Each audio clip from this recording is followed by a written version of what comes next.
అభివృద్ధి కోసం ప్రశ్నిస్తే కాంగ్రెస్ కార్పొరేటర్ ఇష్టం వచ్చినట్లుగా తిడుతున్నాడని ఆరోపిస్తూ కాలనీ వాసులు ఆందోళనకు దిగారు.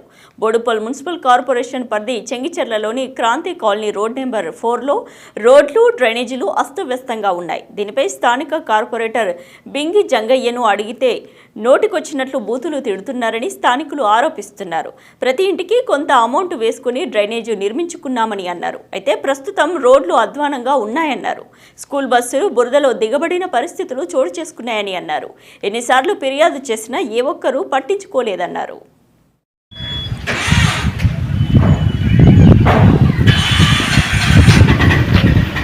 క్రాంతినగర్లో ఉంటున్నామండి. చెంగిచెర్ల క్రాంతినగర్. ఇది బోడుపల్ మున్సిపల్ కార్పొరేషన్ చెందింది. ఇక్కడ ఏ మాత్రం డెవలప్మెంట్ లేదండి. ఏమన్నా అడిగితే రోడ్లు అడిగితే వేస్తాం. ఎవరైతే ప్రశ్నిస్తారో వాళ్ళ మీద అసభ్యమైన తిట్లు, వాట్సాప్ మెసేజ్లు తిట్టి వాళ్ళని హరాస్ చేస్తున్నారు. నిన్న కూడా సేమ్ అయ్యింది. ఇందాక చెప్పినట్టు ఆ అబ్బాయిని ఫస్ట్ ఒక స్కూల్ బస్సు, ఇప్పుడు ఏదైతే లొకేషన్లో ఉన్నామో అక్కడ స్కూల్ బస్సు దిగబడింది. అందరు చిన్న పిల్లలు దిగుతున్నారు బస్సులో. దాన్ని చూసి ఎవరో గ్రూప్లో పెడితే మేము రియాక్ట్ అయినాం. చిన్న పిల్లలు కదా, ఏమన్నైతే దాంట్లో మన పిల్లలు ఉన్నారేమో అన్న ఒక్క దీంతో రోడ్లో వేయండి అని ఒక్క మాట అడిగితే అది అందరూ రియాక్ట్ అవ్వడంతో లాస్ట్కి ఆ అబ్బాయిని ఎంత వల్గర్గా ఎవరైతే మాట్లాడారో వాళ్ళని ఫిజికల్ అంటే మెంటల్గా ఫోన్ చేసి యూజ్ చేయకూడని మాటలన్నీ తిట్టి ఆ అబ్బాయిని చాలా మెంటల్గా వీక్ చేశారు. నైట్ ఆ అబ్బాయి చాలా ఫీల్ అవుతున్నాడు. అది కరెక్ట్ కాదు. ఒక కార్పొరేటర్గా తను చేయలేనప్పుడు చెప్పాలి, మేము చేస్తాము, టైం ఇవ్వమని. అది లేకుండా ఎవరు అడిగితే వాళ్ళందరినీ తిట్టడము, అంటే ఆయన ఓన్ కోటరీలాగా ఫీల్ అవుతున్నాడండి. కానీ ఏమి డెవలప్మెంట్ గురించి అడిగినా, డ్రైనేజ్ అడిగితే మీరు వేయించుకోండి అంటే 75% కాంట్రిబ్యూషన్ మేము పెట్టి మా కాలనీలో డ్రైనేజెస్ డెవలప్ చేసుకున్నాం. అయినా కూడా ఇప్పటికీ కూడా రోడ్లు లేవు. మేము ఏ విలేజ్లో ఉన్నామా అనే ఫీలింగ్ వస్తుందండి.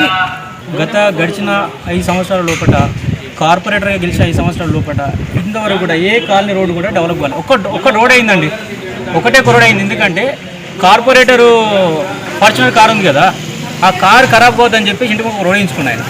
డైరెక్ట్ కారు ఖరాబ్ అవుతుంది. ఆయన కారు కోసం రోడ్ వేయించుకుని తప్ప కాలనీ ప్రజల కోసం ఏనాడు కూడా ఆలోచించలేదు. ఇక్కడ నుంచి రోడ్ల పైన బండ్ల పైన వెళ్తుంటే ప్రెగ్నెంట్ లేడీస్ కానీ, చిన్నపిల్లలు కానీ, స్కూల్ వ్యాన్స్ కానీ వెళ్తుంటే బండ్లు స్టక్ అవుతున్నాయి, కింద పడుతుంది. చాలామంది పడ్డారు. నీకు ఇంటికాడ కార్ ఎక్కేసి నీకు ఉండే సీసీ రోడ్ నుంచి డైరెక్ట్ మెయిన్ రోడ్కి వెళ్తే నీకు ఈ సమస్య తెలియదు. మెయిన్ ఇక్కడ ఉన్న కాలనీ సమస్య కాలనీలో తిరిగితే నీకు అర్థం. పబ్లిక్ నీకు మెజార్టీగా ఓట్లు వేసి నేను కార్పొరేటర్గా గెలిపించిన తర్వాత ఏ ఒక్క రోజు ప్రజల గురించి పట్టించుకోక నువ్వు నేను డ్రైనేజ్ చేసిన డ్రైనేజ్ నువ్వు వేయలే నాయన, మిస్టర్ కార్పొరేటర్ గారు, డ్రైనేజ్ నువ్వు వేయలా. కాలనీ వాళ్ళ సొంతగా వాళ్ళ చేతి డబ్బులు వేసుకొని నెలకు ఒక ఇంటికి 100 గజలు అంటే 10,000, 200, 20,000 అట్లా ఇంటింటికి వసూలు చేసుకొని వాళ్ళ డ్రైనేజ్ వాళ్ళు వేసుకున్నావు. ఈ డ్రైనేజ్ నువ్వు వేయలా. మున్సిపాలిటీస్ ₹1 ఫండ్ కూడా ఇక్కడ డ్రైనేజ్ కోసం వెచ్చించలే. నువ్వు డెవలప్మెంట్ ఎట్లా అంటావు? దీన్ని డెవలప్మెంట్ అన్నారు. వాళ్ళు సొంతగా వాళ్ళ కాలనీ వాళ్ళు చేసుకుంటూ అవుతుంది. కానీ డెవలప్మెంట్ అనే పేరు దీని మా వాడకు. నువ్వు ఫస్ట్ రోడ్లు సరే, ఒక మున్సిపల్ బడ్జెట్లో ప్రతి కార్పొరేటర్కు ప్రతి ఇయర్లీ కొంత బడ్జెట్ కేటాయిస్తారు. నువ్వు కేటాయించిన అమౌంట్ని కొన్ని డివిజన్లలో ఒక 90% డెవలప్మెంట్ అయింది. నువ్వు ఫండ్ని ట్రాన్స్ఫర్ చేసుకోవచ్చు కదా. నువ్వు కౌన్సిలర్లో కొట్లాడి పలానా ఇళ్ళ ఇంటికి నుంచి మళ్ళీ ఇంటి దాకా ఒక ₹1,00,00,000 డ్రైనేజ్కి అవసరం పడుతుంది, రోడ్డుకి అవసరం అయితే నువ్వు కౌన్సిలర్ కొట్టాడు దమ్ము లేక నువ్వు కాలనీ వాళ్ళ మీద దౌర్జన్యంగా తిరగబడి వాళ్ళతో మాట్లాడుతున్నావు అంటే నీకు ఎంత అడ్మినిస్ట్రేషన్ ఎంత పట్టుంది, ఎంత తెలియదు నాకు అర్థమవుతుంది. ఇట్లాంటి మాట తగ్గించుకొని నువ్వు అభివృద్ధి పైన కాన్సన్ట్రేట్ చేస్తే బాగుంటుంది.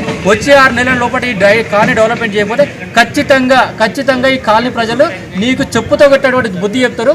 జాగ్రత్త, మిస్టర్ బింగి జంగయ్య గారు. క్రాంతినగర్లో ఉంటున్నామండి.